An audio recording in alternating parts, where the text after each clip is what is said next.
नमस्कार। आज की बड़ी खबर जुड़ी है देश के प्रसिद्ध आध्यात्मिक संत प्रेमानंद जी महाराज से। वृंदावन से आई इस खबर ने लाखों भक्तों को भावुक कर दिया है। प्रेमानंद जी महाराज ने ऐलान किया है कि अब वे एकांतवास में जा रहे हैं। इतना ही नहीं, उन्होंने ये भी साफ कर दिया है कि अब वे ना तो किसी को दीक्षा देंगे और ना ही नए शिष्य बनाएंगे।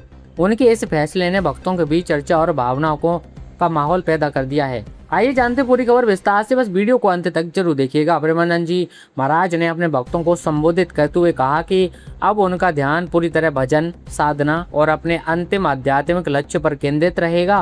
उन्होंने कहा कि नए शिष्य नहीं बनाऊंगा, दीक्षा नहीं दूंगा, सब लोग भजन में लगे, हमें अपना अंतिम संभालना है। अब आनंद में प्रपंच घुस रहा है। महाराज के इस बयान को उनके जीवन के एक महत्वपूर्ण आध्यात्मिक पड़ाव के रूप में देखा जा रहा है।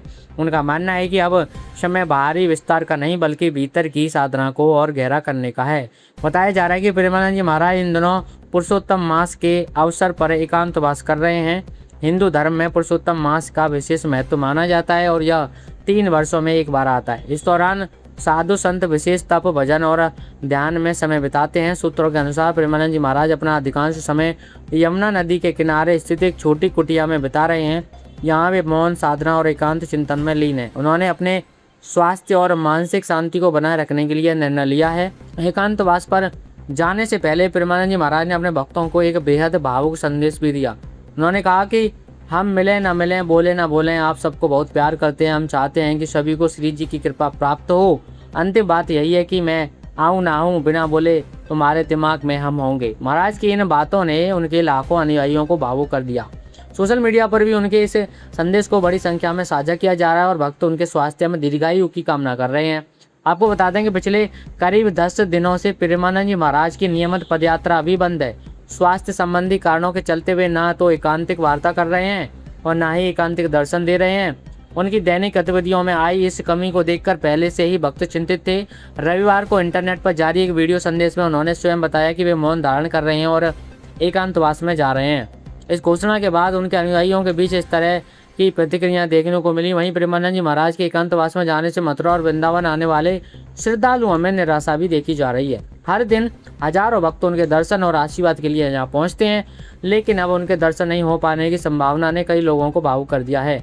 वहीं आपको बता दें, जानकारी के अनुसार पदयात्रा मार्ग पर आज भी सैकड़ों श्रद्धालु इस उम्मीद में खड़े रहते हैं कि शायद प्रेमानंद जी महाराज एक बार दर्शन दे दें। हालांकि आश्रम की ओर से स्पष्ट किया गया है कि महाराज फिलहाल साधना और स्वास्थ्य लाभ पर ध्यान दे रहे हैं। धार्मिक जानकारों का मानना है कि संतों के जीवन में एकांतवास कोई नई बात नहीं है। भारतीय सनातन परंपरा में अनेक संत और महात्मा समय समय पर समाज से दूर रहकर आत्मचिंतन और ईश्वर साधना में लीन होते रहे हैं। प्रेमानंद जी महाराज का यह निर्णय भी उसी परंपरा का हिस्सा माना जा रहा है। हालांकि उनके भक्तों के लिए यह समय भावनात्मक रूप से कठिन जरूर है, क्योंकि पिछले कुछ वर्षों में प्रेमानंद जी महाराज ने अपनी सरल वाणी, भक्ति संदेशों और आध्यात्मिक मार्गदर्शन के जरिए करोड़ों लोगों के दिलों में विशेष स्थान बनाया है। महाराज जी ने अपने संदेश में भक्तों से किसी भी प्रकार की चिंता न करने की अपील की है। उन्होंने कहा है कि यह कदम सभी के मंगल और कल्याण के लिए उठाया गया है। उनका उद्देश्य केवल अपने आध्यात्मिक जीवन को और अधिक गहराई देना है।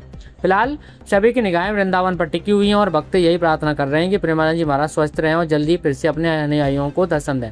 तो यह थी प्रेमानंद जी महाराज के एकांतवास और नए शिष्य न बनाने के फैसले से जुड़ी पूरी खबर। आप इस फैसले को किस तरह से देखते हैं? क्या यह एक संत के जीवन का स्वाभाविक आध्यात्मिक चरण है या फिर भक्तों के लिए एक भावुक क्षण? अपनी राय हमें कमेंट बॉक्स में जरूर बताएं। वीडियो पसंद आए तो लाइक करें, चैनल को सब्सक्राइब करें ताकि आगे भी आपको प्रेमानंद जी महाराज से जुड़ी हर खबर यहाँ पर मिलती रहे। चलिए जल्दी मुलाकात होगी अगली खबर के साथ। तब तक के लिए नमस्कार, राधे राधे।